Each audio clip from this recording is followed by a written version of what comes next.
দাসপুর 2 ব্লকে বিজেপির রাজ্য সভাপতি সুকান্ত মজুমদার উপস্থিত হয়েছিলেন বন্যা কবলিত মানুষদের ত্রাণ দেওয়ার জন্য। 29 সেপ্টেম্বর দাসপুরের দুধকুমড়া হাটতলায় বন্যা দুর্গত মানুষদের ত্রাণ বিতরণ করার পাশাপাশি একটি মেডিকেল ক্যাম্পেরও আয়োজন করা হয়। এদিন সুকান্ত মজুমদার ত্রাণ হিসেবে ত্রিপল সহ শুকনো খাবার, চাল, ডাল, আলু, তেল, মুড়ি, সোয়াবিন বড়ি তুলে দেন মানুষদের হাতে। নদীর জলে ক্ষতিগ্রস্ত এলাকা যেমন কাশিয়াড়া, দুধকুমড়া, মানকারপুর এই তিনটি জায়গায় কাঁসাই এবং রূপনারায়ণ নদীর জলে ক্ষতিগ্রস্ত হয়। তাই এই সমস্ত জায়গার মানুষদের ত্রাণ বিতরণ করেন সুকান্ত মজুমদার। প্রসঙ্গত, সুকান্ত মজুমদারের কথায় ওই তিনটি গ্রামেই তৃণমূল প্রার্থী জয়ী হয়েছেন, কিন্তু এই সময় তৃণমূল থেকে কোনো ত্রাণ পাননি এই তিনটি গ্রামের মানুষজন। তাই রাজ্যের বিজেপি সভাপতি সহ দাসপুর 2 ব্লকের বিজেপি কর্মীরা উপস্থিত থেকে এদিন মানুষের পাশে দাঁড়ান। দাসপুর থেকে লক্ষ্মীকান্ত চক্রবর্তী রিপোর্ট। আমি Papiya Bandyopadhyay, Ghatal, Republic TV digital media.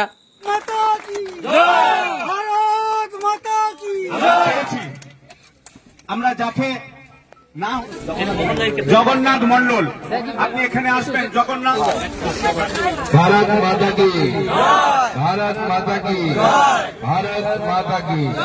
মহান দেশের মহান নেতা নরেন্দ্র মোদী জিন্দাবাদ, নরেন্দ্র মোদী জিন্দাবাদ, জেপি নাড্ডা জিন্দাবাদ, ভারত মাতা কি।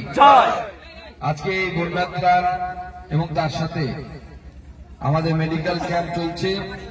প্রথমত আমরা এই দুধকামড়াতে এসে পৌঁছেছি এবং এই দুধকামড়া হাটে আমাদের জেলা সভাপতি ভাই তন্ময় দাস উপস্থিত আছে, আমাদের রাজ্যের সম্পাদক নবারুণ নায়ক উপস্থিত আছেন, আমাদের দুজনবাবু উপস্থিত আছেন, এই জেলার ইনচার্জ এবং অন্যান্য নেতৃত্ব যারা এখানে উপস্থিত আছেন, জেলার সহসভাপতি তপন দা উপস্থিত আছেন, তপন দত্ত, সম্পাদক প্রশান্ত গড়াই, মন্ডল সভাপতি রবি নাদক সহ সবাইকে আমি আমার তরফ থেকে ধন্যবাদ জানাই, অভিনন্দন জানাই।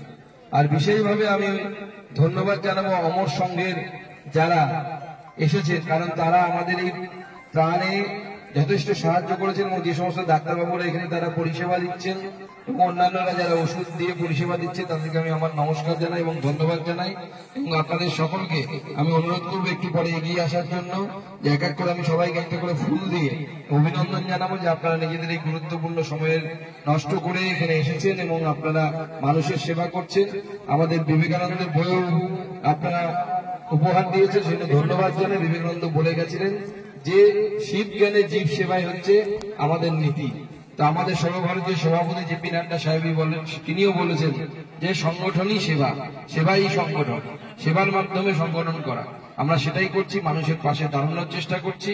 গোটা পশ্চিমবঙ্গের একটা বিস্তীর্ণ অঞ্চল, একদম মেদিনীপুর, 2 মেদিনীপুরের বেশ কিছু অংশ, হুগলি জেলার খানাকুল, পুরসুরা থেকে শুরু করে বীরভূমেরও কয়েকটা অঞ্চল জলের তলায় চলে গেছে, বেশ কিছু অঞ্চল জলের তলায় চলে গেছে, ঘাটাল তো পুরো জলের তলায় চলে গেছে।